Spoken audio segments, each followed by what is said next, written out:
bitekerezeho ngo twambare intwaro z'Imana dushobore guhagarara tudatsinzwe n'uburiganya bwa Satani. Ikintu abantu benshi batajya batekereza nuko target ya Satani ya mbere ni abayobozi, kubera ko ni principe biblique. Hari ahantu Yesu yigishije muri Matayo 26:31, maze Yesu arababwira ati mwebwe mwese iri joro ibyanjye birabahemuza, kuko byanditswe ngo nzakubita umwungeri umukumbi w'intama usandare. Ni 26:31.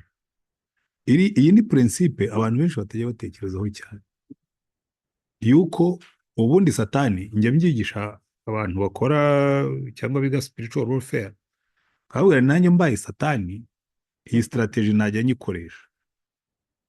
Utekereze umuntu atwaye bisi irimo abantu benshi, aho kugira ngo uhitinge buri muntu wese uri muri iyo bisi, ugategera ahantu hari ikona ugahitinga driver, ya bisi ikarenga umukingo ikibirindwa, ba bantu bose uba wabahitanye. Rero ni ikintu buri muyobozi wese yagombye kumenya akigengesera, kuko Satani iyo strategy arayikoresha.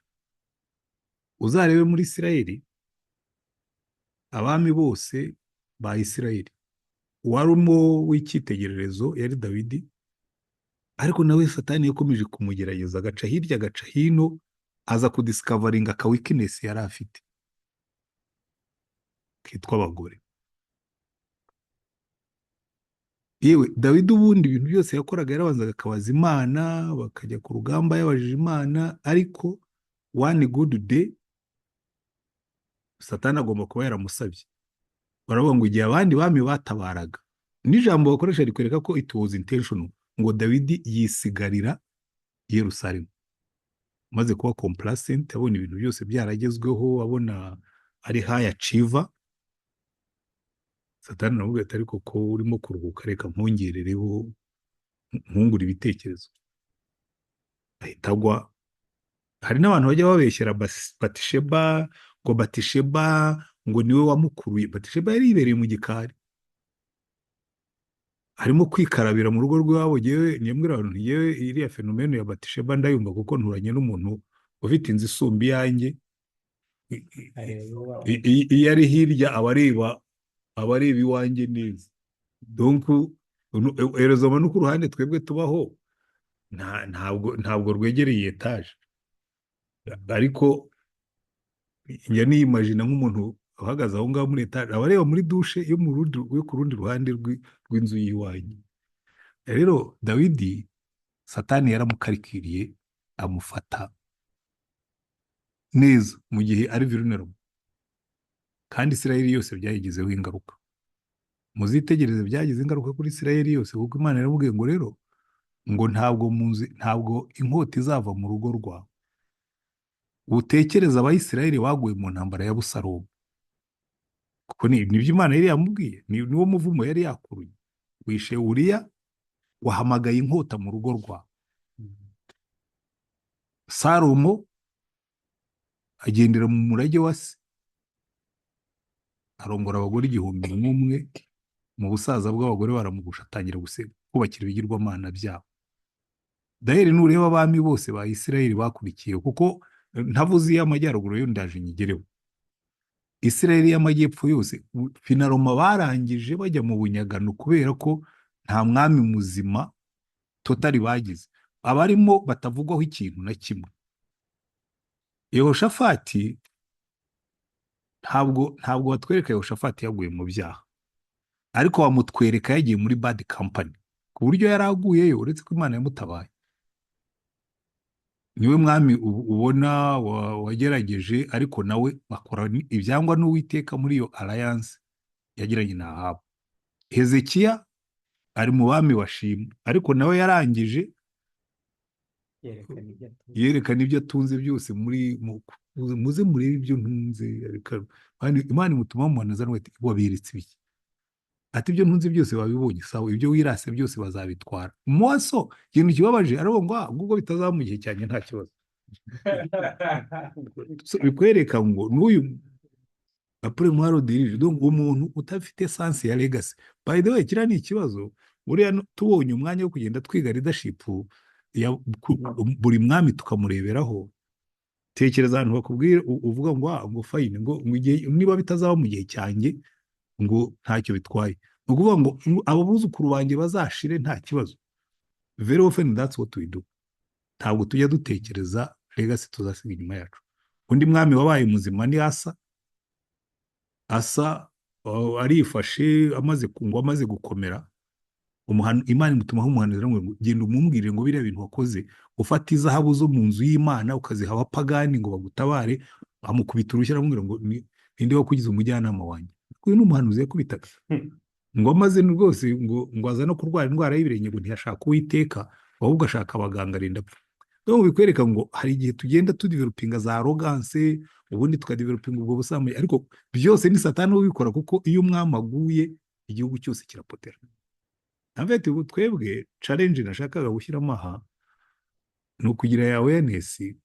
Kera tugitangira groupe zitwaga abarinzi b'inkike, twari twarafashe ntuza, niko nageze aho ngaho mbivamo ngiye mu gipastori bisigara aho nakoraga, ngo ntabwo byari gukunda ko mbikomeza. Ukareba amagurupe asengera buri muntu wese wagiye muri leadership, ariko nibwira ko dushobora kubizura tugafata abantu guhera kuri executive w'umurenge n'uw'akagari, ndetse tukamubiriza abantu bo kubasengera, umuntu akagira abantu asengera. Cyangwa kubera ko twebwe turi n'abakeya, niyo twafata gavumenti yonyine, ariko nominative ukaba uzi ngo ugiyewe ni escorting uyu nguyu ndamusengera, nkamenya ibya serivisi ye nkamusengera, kuko buriya Satani iteka ryose atagatinga abayobozi, kuko yakubise abayobozi igihugu kirasandara. Ariko icyo ngicyo sinenda kukinjiramo cyane. Wamenya, yewe rero birantangaza cyane iyo uvuga ngo umuntu yamenya ate ko yatewe. It's very simple. Ni abayobozi bo kumenya ko yatewe rwose aramutse ari umuntu uzi Imana, ahubwo ngira ngo icyo ngicyo tutajya dutekereza. Umuyobozi uzi Imana kumbwira ngo ntabwo azi ko yatewe, uzumva ufite ubuhehesi mu mutima we kumenya ko watewe. Uzumva umuntu akwicaye imbere arimo kukubwira ngo mukore za manuvazi zo kudeturuna amafaranga, wowe kubimenya ko watewe. Uzabona urimo gusinya sheke utagombaga gusinya, wowe kumenya ko watewe. Uzabona wicaye ahantu murimo kugambanira umuntu, wowe kumenya ko watewe. Rero hari ubwo abantu bigira inyoni nyinshi bakubwira ngo, ariko simple, reka ne kubirambura cyane, kuko hari ibintu bitatu bizagufasha kumenya ko watewe. Icya mbere ni ijambo ry'Imana, kuko yewe njya nshima Imana, ubundi nari mfite umwirato watumaga ntakizwa. Abarokore rwose nari narahuye nabo kuva ndi muto, ariko nkumva abarokore nari narabashyize muri kategori y'abantu b'ibigoryi, y'abantu badafite gahunda, y'abantu badafite umurongo, y'abantu badasobanukiwe. Hari ukuntu Satani aza akaguhuma amaso, gusa ibyiza ukabyita bibi, bibi ukabyita byiza. Noneho ariko maze gukizwa, ngira umugisha nkizwa nsoma Bibiliya. Ndibuka nandikiye abahungu twajyaga tugenda ndavuga ngo uhereye none ngiye kujya ngenda uko Bibiliya ivuga. Icyo yita cyiza nzacyita cyiza, icyo yita kibi nzacyita kibi. Simple. Iyo warayininze ubuzima bwawe ushyize ku murongo w'ijambo ry'Imana, akaba ari ryo ukoresha ugenzura buri kintu cyose kije imbere yawe, birakorohera cyane kumenya yuko urimo kugeragezwa. Kuko hari ibintu Satani akubwira kandi akaza yabisize amabara meza, ubwose akabisigiriza akabigira byiza. Imana ikakubwira ngo uru rubuto ntururye, mo imbere harimo uburozi. Kuko za cadeaux empoisonnées ubona mu buzima ni nyinshi, ziza rwose ziri bien ambale, ziri muri ambaraje nziza, iri dekore, handitseho n'izina ryawe. Ariko ijambo ry'Imana rirakubwira ngo ibi ngibi si byo. Umwuka w'Imana utura muri twebwe akakuburira, akakubwira ngo ibi bintu ntubikore. Kuko muribuka mu gitabo cy'Itangiriro hari ahantu Imana yavuze ngo umwuka wanjye ntazakomeza gukirana n'aba bantu. Bivuga mu iteka ryose umwuka w'Imana akirana natwe, agakomeza avuga ati ntujyeyo, wowe ukanga ukagenda. So waruzuye umwuka ukagendana n'umwuka, ntibinasaba ko wuzura umwuka ngo uvuge indi muhanure. Umwuka w'Imana iteka ryose akorana na konsiyanse yacu, akakubwira ngo ibi bintu ntabwo ari byo. Nta muntu ujya gukora icyaha ngo ye kumva koba, akantu kakoba kubwira ngo ariko ibi bintu ntabwo ari byo. Rero ijambo ry'Imana, umwuka w'Imana, konsiyanse Imana yadushyizemo. Hari ahantu Pawulo yandikiye Abaroma arababwira ngo buri muntu wese, ngo n'umunyabyaha utazi amategeko y'Imana, ngo Imana yamushyizemo umutimanama umurega cyangwa ukamuregura. Bivuga ngo konsiyanse yawe irakubwira ngo ari ibintu ugiye gukora ni bibi, n'abapagani barayigira, ukarenga ukayikora. So hari umwuka w'Imana, hari konsiyanse yawe, hari n'ijambo ry'Imana. Ibyo bintu bitatu bizakuburira yuko urimo gushukwa ngo ujye mu bigeragezo. Ubyitwara mute? Ibyo biri simba. Umuntu azakubwira ngo urya buno burozi nka Samusoni, byemere. Ujyayo ntangarira Samusoni n'icyitegererezo. Tekereza, Dalila yaraje aramubwira ati ariko ati umuntu yagukoraho iki ngo izi imbaraga zigushiremo? Samusoni ntiyahita, ubimbwiye nahita niruka, mva nta nubwo nareba inyuma. Ariko Samusoni atangira kujya muri negosiyasiyo, ati buriya ufashe umusatsi wanjye ukawuzingitiranya ukawuboha, ati imbaraga zanshiramo. Tekereza, wa mugore aramusinziriza arawuboha, ati wapfa Samusoni waragufashe. Ngo Samusoni aratimbira, ngo n'urubambo rwari rufashe narwo ararushikuza. Dalila aramubwira ngo ukambeshya ngo urankunda, ngo wanze kumbwira icyakumaramo imbaraga. Barakomeza utinda ute ahantu wumva Imana ikubwira ngo va. Warning wayibonye, inzogera yavuze, alarume wari kuwuguma aho ngaho. Bibiliya irakubwira ngo niwumva alarume ivuze hunga udapfa. Sibyo? Wabyitwara mute? Byoroshye bityo. Alarume yavuze hunga udapfa,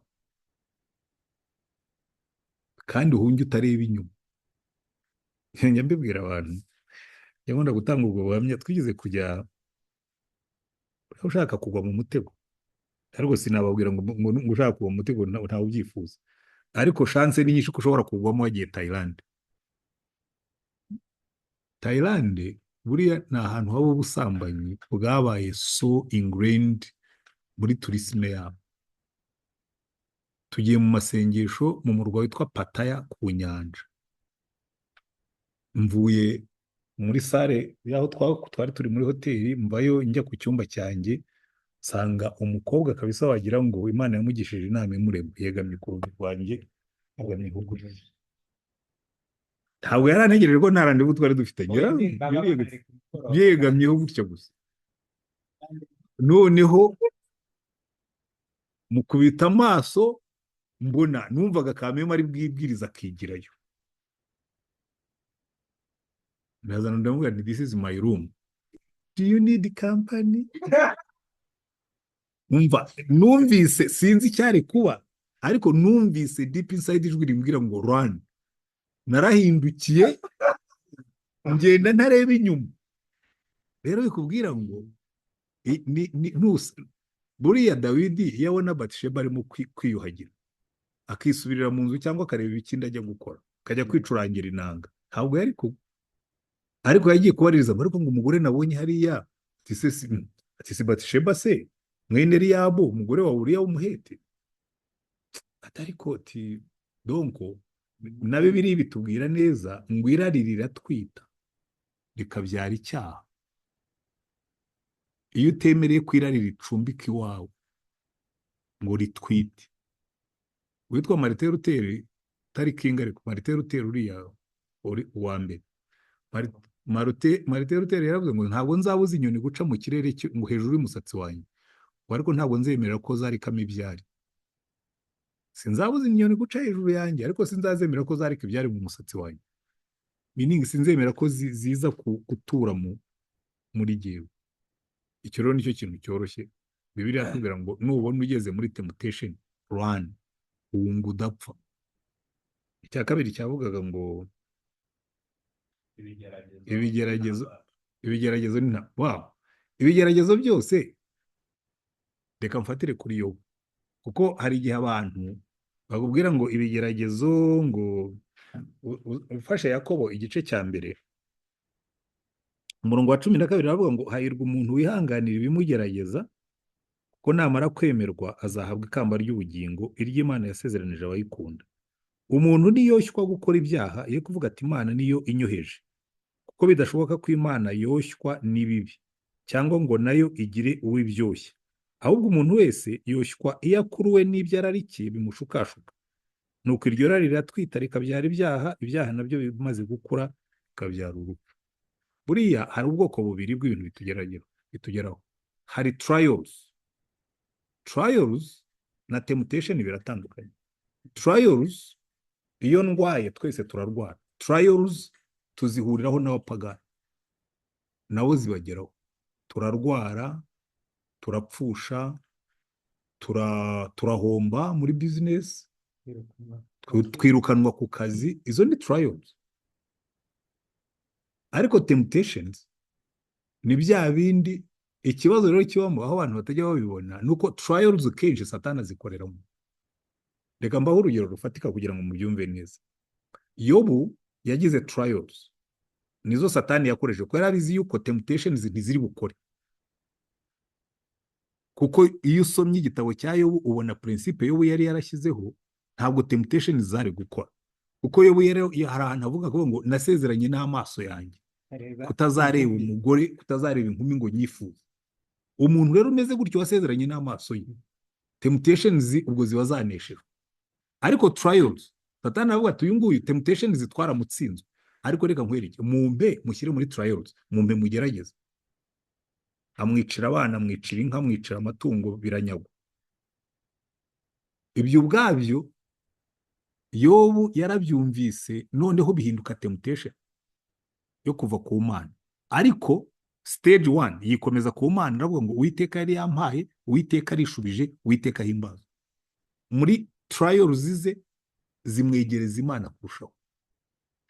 Ni nabyo nigeze kubabwira ubwo nabigishaga muri Tactique du Diable, cya gitabo cya C.S. Lewis. Harimo umudayimoni mukuru witwa Screwtape na katoya kitwa Wormwood. Ka Wormwood kafashe umuntu w'Imana kamuteza ibyago, kakajya kohereza Uncle Screwtape ngo wa muntu mumereye nabi, namuteje ibihombo, namuteje ibyago. Ariko Screwtape gavuga ati ariko Petit, ndabona ahubwo wowe ibyawe, ibihano byawe biri hano. Urambwira yuko wamuteje ibyago ariko ntaho mbona arimo kuva kuri aduyi wacu. He is not leaving the enemy. Mu yandi magambo, trials yari yaramuteje ntabwo zamujyanye mu byaha, ahubwo zarushijeho kumukura yegera Yesu. Noneho amugira inama, aramubwira ngo noneho muteza amahoro, kuko najya mu mahoro akadamarara nibwo uzashobora kumuteza temptations. Kandi uzabyitegereze kenshi iyo dutuje, amahoro arambye, tumaze kurya, tumaze guhaga, imbaraga zimeze neza, nta ndwara dufite, nibwo abantu benshi bajya muri temptations. Rero bikubwira ngo hano Yakobo yanditse, ariko reka ndagize inkuru ya Yobu ntaragaruka kuri Yakobo. Yobu ku ngunga ya kabiri Satani yaravuze ati fine, aracyari muri trials, nyemerera ngende mukubita indwara. Amukubita ibisebe bifata kuva ku mutwe kugeza ku buryo no kwishima byamunaniye, kuko yishimishaga urutoki rugatonekara, asigara afata urujyo kugira ngo nibura rebe ko yashima ahandi wenda aribwe ku ntoki, ariko ahandi hashima n'urujyo. Noneho temptation yavuye hehe? Ku mugore we. Icyari trial gihindutse temptation kuko umwe yaramubwiye ngo ihakana Imana nurangiza upfe. Tuko Imana nurangiza upfe. N'inshuti ze ziraza ziramwakabura, kuko buriya akaburuma y'inshuti ze yamujyanaga hehe? Kuvuga ngo Imana irakwanga, Imana irakurakariye. Yewe kavuga ati ariko ndisuzuma nkabona nta kintu nakoze, batumva. Kandi rero uzasanga iteka ryose Satani akoresha trials akazitransformingamo temptations, kuko iyo turi muri trials tuba turi mu ntege. Niba wabuze akazi, uri umukobwa ukamara igihe kirekire mu bushomeri, biramworohera cyane kukuzanira temptation yo kwitanga kugira ngo umuntu azaguha akazi. cyangwa guha amafaranga yo kwishyura inzu cyangwa n'ibindi ukeneye n'ibindi. Iteka ryose tugomba kumenya ngo trials and temptations ziraturanye, ni impande ebyiri za coin imwe, kuko zose ziva kuri Satani. Ariko ku bijyanye na by the way, n'ibi ngibi nubwo wenda Sandra yaravuze ngo ni Imana ngo iduha trials ngo kugira ngo itwe examining, no, umuntu umwe yabivuze neza, yaravuze ngo Imana iratwigisha ikareka Satani akadukoresha ibizamini. Yaba ari temptation, yaba ari trial, byose biva kwa Satani. Imana yo ntishobora kuduriminga ikibi. Ntabwo Imana ikeneye kudukoresha entrenoma iduteza indwara. Ninde mubyeyi wafata umwana we akamuteza indwara kugira ngo amwigishe ko atagomba gukora ku muriro? Nkamwe mu gifite abana batoya ukakabwira ngo genda ukore kuri iriya mbabura, icyo byaba ntabwo. Ariko Satani wazabikora. Icyo Imana izakora izadutabara, ariko nitugeragezwa. Yakobo yatubwiye ngo umuntu niyo yishywa gukora ibyaha yo kuvuga ko ati Imana inyoheje, ariko hejuru akavuga ngo hahirwa umuntu wihanganira ibimugerageza, kuko urumva ni ibimugerageza, ariko no koshywa no gukora ibyaha biratandukanye. Icyo rero kubitandukanya biroroshye cyane. Ibiturushya bitatujyana mu byaha, bitari ibyaha nako bishobora kutujyanayo, ibyo ni ibigeragezo, ni trials. Ariko ibituganisha mu byaha, ibyo ni ibishuko, ni ibintu bibiri bitandukanye. Ubwo umuntu arwanya ni ibishuko byombi. Oya, reka nkwerekeye, iyo uri muri trials ugomba kuzindiwaringa, ukihambira ku Mana, kuko uba uzi neza ngo izi trials Satani azazinjiriramo ankururire ku kwihakana Imana, kuyishidikanya, ivuno no kuyanga. Nicyo kintu tugomba kumenya. Trials Satani azikoreramo, temptation still nabwo zazikoreramo, kuko abaduhamagara. Ubundi navuga ngo uri mu byago aba ari muri trials, uri mu mahirwe n'umugisha temptations ziriyongera. Uko byagenda kose Satani aca ibumoso cyangwa agaca iburyo, ariko byumva bikoreramo. Ya gatatu, iyo noneho watsinzwe cyangwa se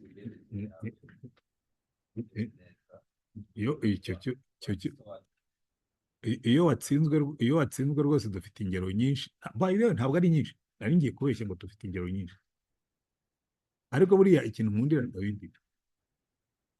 Dawidi niwe mwami ugaragara clearly watsinzwe arihana. Ariko kwihana kwa Dawidi nako kwafashe, hari igihe nyamaze abantu nkabwira nimubwire umuntu wihannye muri Bibiliya, bati Dawidi. Ntabwo Dawidi yabanje kwihana, ariko yabanje gukora akavarapu.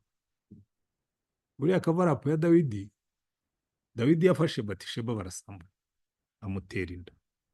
Umugore araza aramubwira ati ariko bya bintu twakoze, urabizi umugabo wanjye amaze amezi yaragiye kandi natwite, nta kuntu bitazamenyekana yuko nasambanye kandi niwe wabikoze. Buryo uriya mugore yari yahohotewe, nta n'ubushake bwarimo, yewe ndabihamya. Yarahohotewe gusa, kuko buryo uhohotewe n'umuntu ukomeye uraceceka. Harimo benshi hano bahohoterwa bagaceceka, nyine akaruma gihwa, reka ne kubijyamo. Iyo uhohotewe n'umuntu ukomeye urose wahohoterwa na nyiri igihugu ugatera amahane. Cyane ko icyo gihe nta nubwo yari perezida, yari umwami. Burya umwami n'umuperezida biratandukanye. Umwami aba ari umwami, n'abagore bose baba ari ab'umwami, n'inka zose n'abana bose byose biba ari iby'umwami. Dawidi abonye umugore yatwite ntabwo yihannye, ahubwo yarahindukiye aravuga ati reka nkore kavarapu. Atuma kuri Yowabu mukuru w'ingabo ze aramubwira ati uzanyohereze Uriya umugabo wa Batisheba aze kunyitaho, aze kumbwira amacumu, aze kumbwira uko urugamba rumeze. Uriya araza. Jewe nibwira yuko bagenzi ba Uriya Uriya yari umusirikare mukuru. Nimureba mu ntwari za Dawidi 30, Uriya yari among the top generals ba Dawidi. Agomba kugaragara akavuga ati rwose sha kuva ryarafandi ari uza gutanga raporo y'intambara. Umusirikare mukuru ufite imitwe y'ingabo nyobora, nigiye uje kuvuga amacumu. Ubundi ibyo bikorwa n'abasirikare batoya, nibo muri system ya kera nibo bavugaga amacumu. ni jyewe uzana kuriye. baravuga ati ariko urabyitondemo ahubwo bigendemo n'ubwenge. Tumaze iminsi tubona madamu na bosi mukuru bafitanye akarindi. Uriya bigejeje nijoro, aho kugira ngo ajye iwe kuryama, yirarira hamwe n'abandi basirikare ku izamu. Buracya Dawidi arabaza ati ariko Uriya mwandusha niba Uriya yarayagiye iwe? Atereka dati twararanye hano ku izamu. Ngo noneho aramuzana aramusindisha, ahubwo ati ariko kuki utatashye ngo ujye gusuhuza? Nta n'urukumbuzi ufite rw'umugore wawe? Uriya arongera arara ku izamu. Third time noneho Dawidi yandikira Yowabu umukuru w'ingabo aramubwira ati Uriya uzamushyira ahantu hakomeye bamutikura apfe. And they did. Amaze gupfa Dawidi atwara umugore we. Nibwo Imana yamukonfrontinze. Natani aragenda aramubwira ati ibyo wakoze ntibyanejeje Uwiteka. Icyakora ahantu Dawidi abera umuntu w'Imana, wabazaga ngo abigenza ati, yagiye ku karubanda ahimba Zaburi ya 32, ahimba Zaburi ya 38, ahimba Zaburi ya 51, yatura ibyaha yakoze. Ubundi Natani yabimubwiye mu rwijo ndetse mu migani myinshi aca hirya no hino. Ariko Dawidi aho ngaho niho yaneshereje, kuko yaratinyutse ajya ahagaragara, aratura, arihana. Rero iyo twageragejwe tukagwa, nta yindi nzira tuzabona, nta yiriho haba n'umwe, n'ukuri inzira ijya mu ijuru ni y'umusaraba. Nta yindi nzira uretse kwihana, amaraso ya Yesu akatwezaho ibyaha byose. Ibyo gukamufura, gushaka kubyoroshya, kubishakira amazina ukabibatiza, it doesn't help. Ni ibyo ngibyo.